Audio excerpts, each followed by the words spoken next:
tròn chiếm lương đi phải họ chọc đi cho nên mình cần học được lớp viên cần học đượcបើសិនជាខាងតំណាងសាគាត់កាត់อะไรនេះគឺលូគាត់ធ្វើចុះគាត់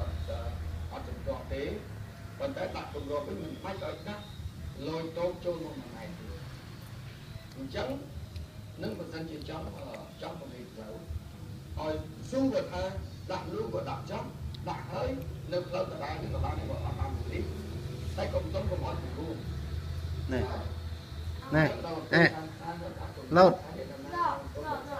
ទៅការទៅគាត់នឹងខាងមាត់នេះឯងអញ្ចឹងគាត់អត់មាត់និយាយអត់ចេញដែរនិយាយអត់ចេញដែរទៅចាំនេះជួយខ្លួននេះគឺកន្លែងកាត់ទៅយកទៅកន្លែងចូលទៅប៉ុន្តែខ្ញុំទទួលស្គាល់ហើយថាពីមុនដីរបស់ខាងតំណាងការប៉ុន្តែហេតុអីបានជាពេលនោះបានតំណាងការគាត់យកទៅនឹងទៅផ្លូវតែតាណាយកខ្លួនផ្លូវអានេះសម្រាប់ផលប្រយោជន៍សាធារណៈហើយប៉ុន្តែនៅពេលដែលអ្នកចាប់ដើមយកផ្លូវនឹងធ្វើជាផ្សារវិញមានបញ្ហាអានឹងវាមិនខុសអីពីរឿងយើងយកម៉ូតូឲ្យគេដល់ពេលគេចាប់ដើមទិញរាប់ឆ្នាំទៅហើយគាត់តែខ្លួនឯងម្ចាស់ម៉ូតូនៅគឺថាអញទៅឆ្លាញ់ម៉ូតូនឹងចង់ទៅយកវិញ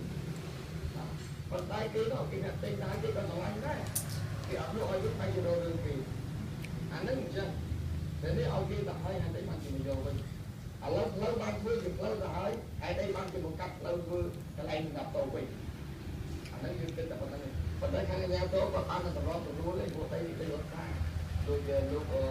នៅមានជួនលោកអភិបាលក្រុងគាត់ថាលោកជាអ្នកសម្របសម្រួលទេបាទពួកដីនេះជាដីការហើយមិនទៅបោះឆ្នោតប៉ុន្តែអត់